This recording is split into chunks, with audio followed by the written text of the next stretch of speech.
Welcome back to the X-Files, the first episode of the series proper. And speaking of open, the MPs are on hand with that handy-dandy door opener, Satan's Knockers. It seems that this lady's husband swiped a military vehicle and may be armed, calling for this scene that, for some reason, reminds me of that Elian case, even though that took place years after this actually happened. Yeah, sometimes I wonder if the reason that there are psychics on this show is because Chris Carter actually is one. Not only do these people bust in onto the guy's house with guns trained on him, but he's not armed. In fact, he's not even wearing pants. He's also got some nasty burns or smeared himself with jam or something. We then get to return to Mulder and Scully in a bar in the midst of the day, working that sexual chemistry of theirs. I got something to show you. Yeah, you know it. Sometimes the fanfics just write themselves. Mulder explains what happened in the teaser and the follow-up that the pilot, Budahast, has seemingly disappeared since the military took him.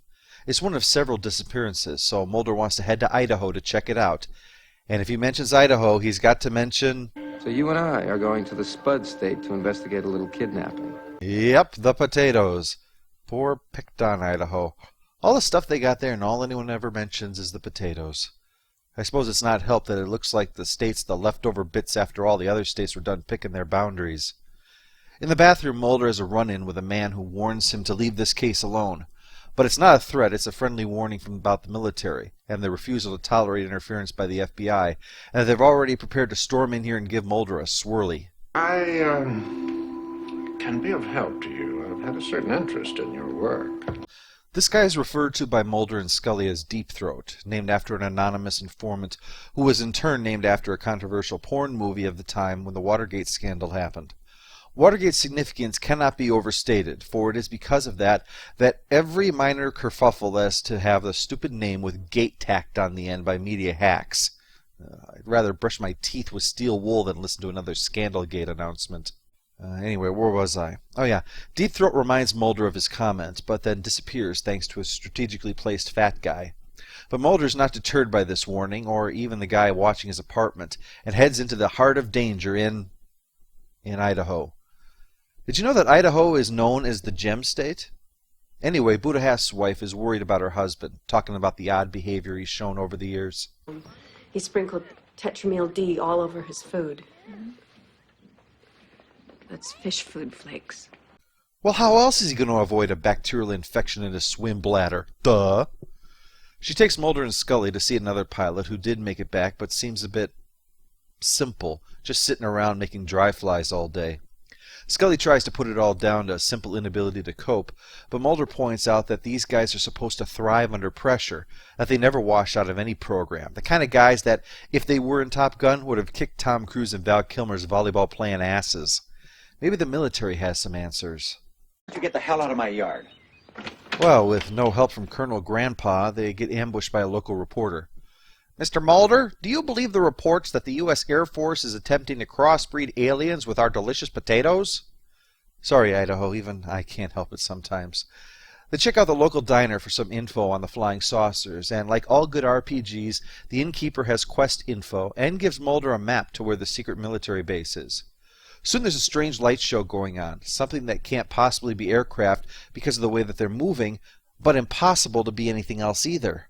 Oh, this looks like a job for Dirk Gently. But we can't afford him, so we're going to have to settle for a stoned Seth Green. That was extreme. For a minute I thought I'd turned into a werewolf.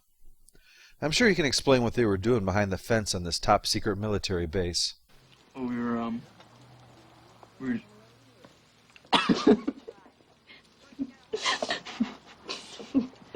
We kind of have this spot. we kind of kick back and listen to some tunes and watch the air show. These are the witnesses Mulder searches for to corroborate the existence of aliens. First a comatose guy, and now a couple of potheads. Don't worry, Mulder, I think the next witness you find will be better. They'd almost have to be. But I think it's some kind of Star Wars, cybertech, newfangled hardware, right? I don't know, they probably rolled out for Desert Storm 2 or something like that. Oh, yeah. Yeah, with that stuff, if we ever had a second war with Iraq, it'd be over in days, week at the most, right? He explains about how they seem to move silently, stop on a dime, and look just like the picture that Mulder bought for $20 back at the diner. You believe it all, don't you? Why wouldn't I? Figured the giant "I want to believe" poster gave that away. I want to show you something. No, wait till you get back to the motel. Oh, it's just a UFO picture. Mulder says that this is a photo of the UFO that crashed at Roswell, and that parts were supposedly sent to 6 different sites, including this Air Force base in Idaho. Unidentified flying objects. I think that fits the description pretty well. Well, that's a bit pedantic, really. Yes, by definition, everyone should believe in UFOs, because obviously, somewhere, sometime, there will appear something that might be an object that might be flying that cannot be identified. But it's usually understood that UFO means spacecraft. Their debate will have to wait because Budapest is back, except his wife says that he isn't really her husband. All I know for sure is that, based on the 2 guys we've seen, flying experimental aircraft causes baldness. Mulder tries throwing some questions to see if it's really him, and while he knows all the details of his life, a basic flying question throws him, and Mulder suspects that someone went into his brain and removed his knowledge of the craft he flies, accidentally taking his flying knowledge along with it. And the unfortunate thing is that they probably didn't make a backup of his brain before they started fiddling with it, and, well, life doesn't come with a Control-Z, so sorry lady, your husband's a test pilot who's forgotten how to fly. It sounds like a Viagra ad when I think of it like that. Perhaps the Colonel can help. Get off my lawn. No? Well, maybe these nice men from the federal government can help. No, not working. Try the other kidney. Better. Mulder believes that between Deep Throat's warning, the wiretapping, and someone knocking on Kidney's door is that there's a conspiracy to hide an alien craft at that base. But Scully points out it could just be a new experimental aircraft. They have no way of knowing, and in any event, since they've found the guy, it's going to be kind of hard to justify to the Bureau that they should stay out here. Never mind so that they could spy on their own government. Mulder, though, isn't going to let a little thing like that stop him, so he enlists Seth Green to help him sneak onto the base so that he can see for himself. Fortunately, he's in good hands. Oh, man. Did we tell him about the landmines and junk? But he doesn't blow himself up, don't worry. If you build it, Mulder will come. Okay, Mulder, high security base. These people already stole your stuff, broke your shit, and kicked your ass. But if you maintain a low profile, they might not know you're here. Or you can just walk right out and stand in the middle of the runway. After taking a moment to scan and impress Mulder, it takes off, leaving him to the authorities. Run, Mulder! I meant into the grass where you could hide. You're not going to outrun a Jeep on foot on an open paved surface. You're not the Flash. As Mulder's carted away in an ambulance, Scully's having trouble calling Washington. For some reason, all the phones don't work. Phones are pretty undependable around here. Must resist cheap shot. Are you aware that the official state raptor of Idaho is the peregrine falcon? It can be found in their state quarter, along with a picture of their own state and their motto, which means, "Let it be forever." I understand most of the time their phones work just fine. As long as the wind isn't too bad, of course. On her way back to her room, Scully runs into the reporter guy who'd broken into her room, and a walkie-talkie gives away the fact that he's actually a government spook. But Scully's upgraded her girl power since the pilot and takes him prisoner. But without Mulder, she's just one woman against the entirety of that Air Force base. Is there anyone that can help? Where's Mulder? We took him to the base. We waited for him. Anyone who isn't high? Okay, we'll just have to make do with what we've got. She has the not-reporter guy drive her out to the base, where soon Mulder is brought out. Unfortunately, while in their custody, Mulder had that brain-sapping process done, and he can't remember what he saw in there. Whoa, first, where am I? Why's my wallet gone? How come my nipples hurt so much? What the hell's the deal with this tattoo?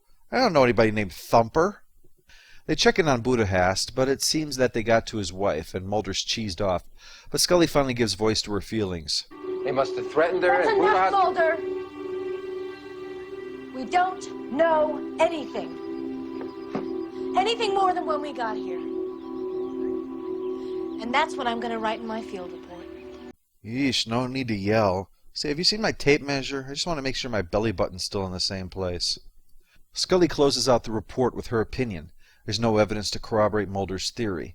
But we get some as Deep Throat approaches him on the track, hinting at the reason for his warning, that by seeing what he saw, even with that psychokectic treatment, his life might be in danger. Still, Deep Throat will feed him information from time to time, but only if it's in his interest, like not getting his brain futzed with. Mr. Mulder, why are those like yourself who believe in the existence of extraterrestrial life on this Earth not dissuaded by all the evidence to the contrary? Because all the evidence to the contrary is not entirely dissuasive. What that remark shows is the difference between Mulder and Scully's viewpoints. As a skeptic, Scully sees no need to believe in something that cannot be proven to be true, while Mulder sees no reason not to believe in something until it can be demonstrated to be false. His poster fits his reasoning. I want to believe. It's the choice he has made and will stick with it until it's proven that he shouldn't. Deep Throat is kind of like the pilot Mark II. Chasing aliens, government obstructions, evidence disappearing, Mulder and Scully's debates on the topic. What this adds to it is this new shadow figure who will appear throughout the rest of this season, yet who admits what he reveals is what's in his own interest. When he confirms Mulder's beliefs that the aliens are here, the question is raised whether you can believe him. What makes what he says any more valid than the government that says the opposite? Again, only if you, like Mulder, want to believe, then it provides confirmation. In the end, it only remains a matter of faith. One of the things that worked for the X-Files was something like what happened with last month's Twin Peaks. Mystery, unanswered questions. It keeps the audience intrigued and the fans talking about the show. With that, it was with the death of Laura Palmer. With this, it's the question of aliens and government conspiracies surrounding them. You don't want to make the mistake of giving out the prize too soon, but at the same time, one thing that cannot be sustained is the constant cock-tease of hints without going anywhere. Instead, the show would lead up to an answer, but one that would beget a new question. Things we know would be cast into doubt. It retained the mystery without annoying the viewers with endings like this, where nothing new is really learned.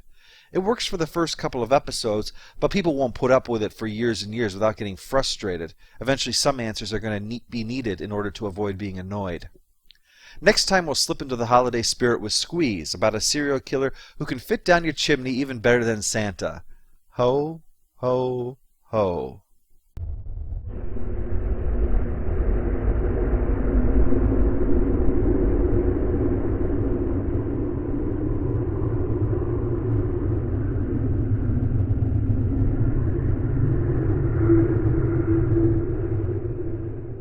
Sometimes they come in real low and just put on the skitters, right? It's like, "Arr!" And then they just hang there and hover without making a sound. And you just think, who turned down the volume, right?